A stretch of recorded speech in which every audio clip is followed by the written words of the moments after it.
Olá pessoal, um vídeo rápido para eu falar dos dois últimos livros que eu terminei e também fazer uma atualização dos livros que eu tenho abandonado. Eu peguei no Dr. Zhivago aqui há uns tempos e li cerca de 100 páginas, ou talvez mais, já não me lembro, mas estava a achar uma leitura enfadonha, confusa, desconexa. Isso nunca me tinha acontecido com um russo, também nunca me tinha acontecido com um prémio Nobel, voltou à estante, fica para outra oportunidade. Abandonei também recentemente um livro de um escritor português, do Filipe Nunes Vicente, já não tenho a certeza, o livro está ali, mas eu não consigo ver. Mau Mau, uma edição da Quetzal, e achei intragável, não é livro para mim. Felizmente consegui através do Instagram arranjar-lhe dono, ou dona neste caso, e fiquei muito feliz, pode ser que goste mais do que eu, e tenho muito gosto em enviar esse livro. Então, vou falar dos livros que sim, estes estão terminados, gostei muito, e vou começar com o livro do Onésimo Teotónio de Almeida, Despenteando Parágrafos, tem um título fabuloso.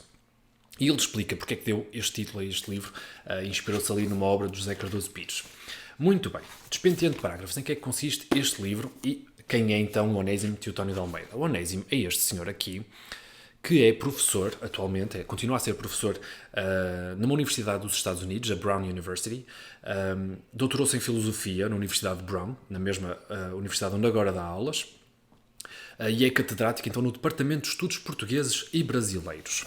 Okay? Por isso, não admira nada que estes ensaios se debrucem sobre escritores portugueses, pensadores portugueses, sobre a cultura portuguesa no geral, e nestes ensaios ele fala de várias figuras proeminentes então da nossa literatura, fala muito dessa de Queiroz, fala muito de Virgílio Ferreira, que era um dos escritores preferidos dele, principalmente dos ensaios do próprio Virgílio Ferreira, dos pensamentos do Virgílio, do diário, que eu penso que se chamava Contracorrente, que ele aqui menciona várias vezes.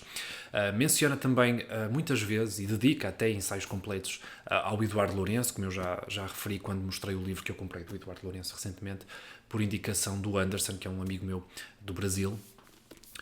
Aborda também outros tópicos que não figuras proeminentes da literatura portuguesa, por exemplo, como é que eu ia dizer, a estupificação, será que é assim que se diz? Não sei se isto é um termo sequer, enfim, um neologismo.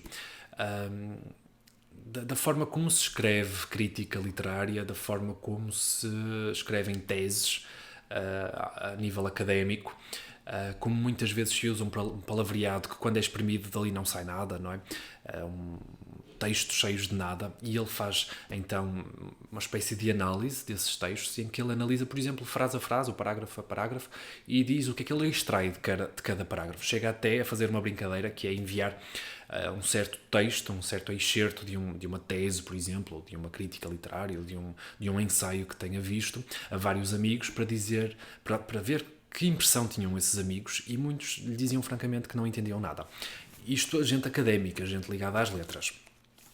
Um jogo muito interessante mesmo, muito engraçado, claro.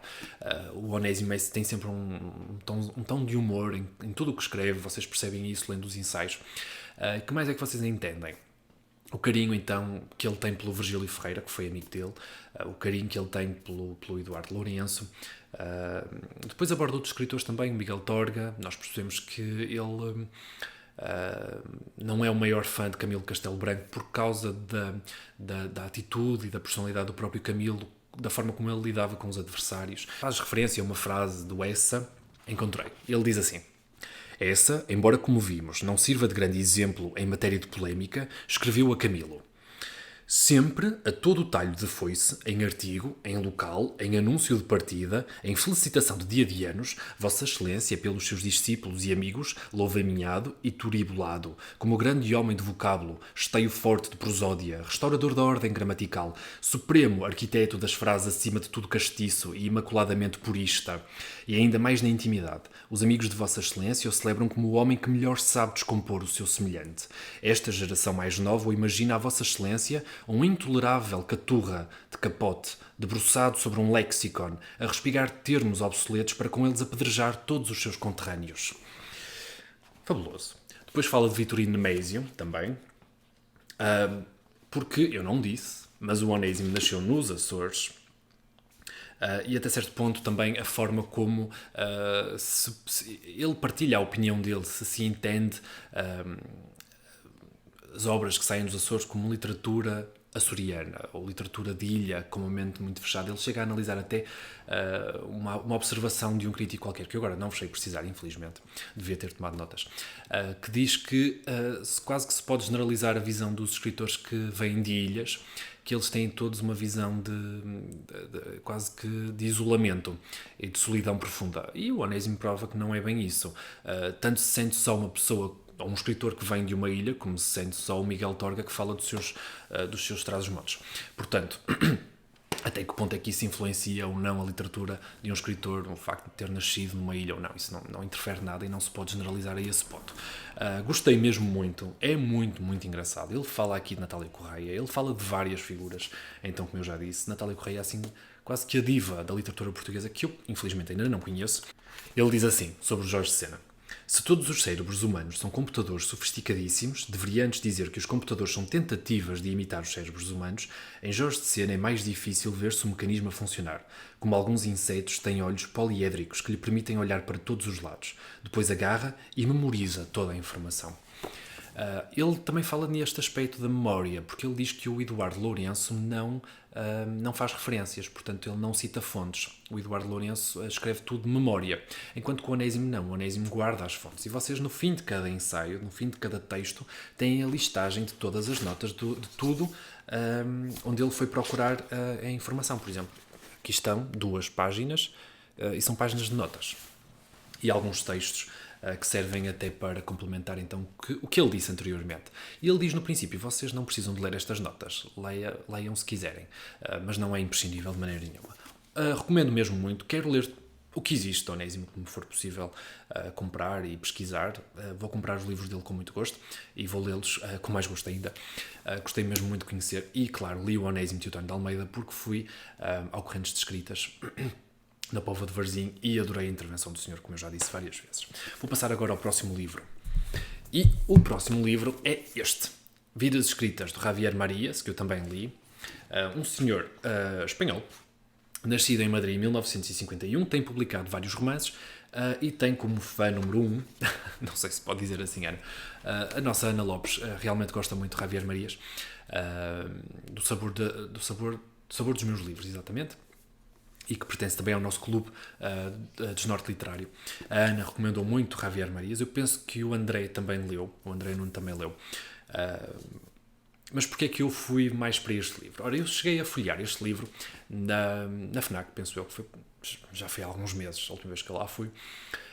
E chamou muito a atenção. Porquê? Porque ele mencionava aqui vários escritores clássicos, não é? Vocês começam a ler esta lista de escritores que ele tem aqui no índice e ficam logo impressionados. O que é que ele vai escrever sobre cada um? Vocês têm William Faulkner, vocês têm Joseph Conrad, Henry James, Arthur Conan Doyle, Robert Louis Stevenson, Turgenev, Thomas Mann, Nabokov, Rilke, um monte de escritores. Todos me interessam, obviamente. E eu fiquei muito curioso em perceber o que era exatamente este livro. Ele torna estes escritores, estas figuras gigantes da literatura mundial, personagens dele. E eu não sei até que ponto é que alguns destes factos são verdadeiros ou não. Ele diz para nós não nos fiarmos a 100% neles, mas também não diz que são falsos. Ele diz que as fontes por vezes são tão obscuras que nós seríamos incapazes de descobri-las. Não sei, um leitor comum. Ele diz que um leitor comum, pelo menos do que eu me lembro, diz que um leitor comum não teria fácil acesso a estas fontes. Portanto, também não fui pesquisar. Li isto como se fosse ficção. E vocês têm curiosidades muito, muito, muito engraçadas. Que é isso que devem ser as curiosidades, não é? Devem ser interessantes. Sobre todos estes escritores. Eu saliento algumas, eu não vou referir muito porque acabam por ser spoilers. Porque, mais uma vez, é como eu disse, eu entendi este livro quase como se fosse ficção. Mas vocês têm, por exemplo, a amizade que eu gostei de conhecer, que o Flaubert tinha com o Turgenev, esse escritor russo, e da forma como o Henry James parecia o centro da literatura europeia num dado momento. Toda a gente queria a opinião dele, toda a gente queria jantares com ele, toda a gente queria convívios com ele, então o Henry James estava em todo lado. E uma vez o Henry James foi visitar o Flaubert, abriu a porta, porque ele vivia obcecado então com o Flaubert, era uma das poucas figuras que ele respeitava na literatura, não é? E abriu a porta e viu o Flaubert de roupão, um roupão que tinha sido o Turgenev a dar. E o Henry James disse assim, não, um homem que se vista assim de roupão em pleno dia para receber visitas não pode ser uma figura inteligente. Obviamente que tudo o que ele escreve é porcaria, qualquer coisa assim do género. Achei um piadão a essa observação de Henry James e a forma como o próprio Javier Marias constrói isso aqui. Eu não sei se é verdade ou não, mas é muito, muito engraçado. A forma como também o Faulkner era correio dentro da universidade, pelo menos foi isso que eu percebi aqui. E não perdia tempo nenhum a entregar as cartas aos professores. Estava mais do que absorvido na sua escrita e na leitura de romances. Gostei de conhecer também. Depois ele fala de várias figuras femininas. Vocês têm, por exemplo, a Madame du Deffand. Vocês têm também depois a inimiga dela, que era a Julie de Lespinasse. Fala sobre a Emily Bronte. Eu não gostei tanto destes textos, destas mulheres, porque achei que ele poderia ter incluído outras figuras que não estas, um bocadinho mais reconhecíveis, sei lá, Jane Austen, a própria Charlotte Bronte, a irmã da Emily Bronte, também merecia aqui uma biografia. Não é fã propriamente de Thomas Mann, e a forma como ele escreve a biografia de Thomas Mann revela isso, quase que o faz parecer um pedófilo. É isto mesmo. Também não é muito fã de Yukio Mishima, e fica-se a perceber isso. E parece-me que ele gostava mesmo muito de Lawrence Stern, que escreveu ali a vida e opiniões de Tristram Shandy, e pelo que ele contou realmente parecia um homem muito lúcido para a altura, um homem muito irónico, muito, muito engraçado também, e muito inteligente, claro. Que mais? No fim ele faz uma coisa muito interessante mesmo. Quem sabe um dia nós aqui no BookTube não fazemos o mesmo, que é ele coleciona fotografias dos escritores que ele gosta. E então ele tem aqui uma parte em que ele diz, ou escreve aqui, artistas perfeitos, e depois tem uma série de fotografias de vários escritores que ele gosta e admira. Por exemplo, vocês têm aqui o Faulkner, tem o Borges, deixem cá ver, tem o Rainer Maria Rilke e tem o Edgar Allan Poe. Deixem cá ver quem mais... Deixem cá ver. O Faulkner, mais uma vez. O Lawrence Stern. Vocês têm aqui o Henry James com o irmão. Eu nem vos estou a mostrar. O Baudelaire. E ele faz análises às próprias fotografias, ao que ele entende através dos retratos. Eu achei isso fabuloso. Este livro está mais do que recomendado. É sensacional, é engraçadíssimo. Leiam isto como se fosse ficção. Como se cada um destes 26 escritores fosse uma personagem, mais uma vez, eu vou citar outra vez o Bartleby ou um Gregor Samsa, qualquer coisa assim do género. Leiam, porque é mesmo muito, muito engraçado. Também não é aquele livro que fale sobre livros, portanto, não é um livro que fale sobre o gosto de ler, não é sobre isso, é mesmo a vida destes escritores. É isto mesmo, ponto final.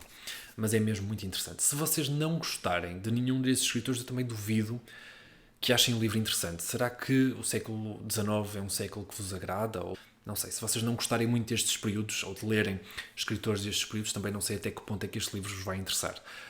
Mas sim, para quem gostar é indispensável, conheçam. E fiquei, claro, curioso para ler a ficção do próprio Javier Marias, que me pareceu um homem muito inteligente, muito astuto. Vou gostar de saber o que é que ele faz na ficção dele. E por acaso tem aqui um livro, Os Enamoramentos, que eu já tenho há uma catrafada de tempos para ler, mas agora com a recomendação da Ana realmente subiu na lista de prioridades. Muito bem. Fica aqui o vídeo, espero não ter demorado muito tempo, claro que isto vai ter um bocado de cortes. Posso adiantar já que eu tenho pensado em 2 projetos, não estão propriamente estruturados, mas eu gostava de saber qual é a vossa opinião, se vocês alinham nisso ou não. Ou se gostavam de ver, que neste caso depende mais de mim do que de vocês. Mas eu não queria estar já a anunciar isso, até porque eu tenho ali a TBR do BookPing Leituras ao Sol, quero cumprir o máximo possível, claro. Mas são 2 projetos que eu gostava mesmo de ver concretizados.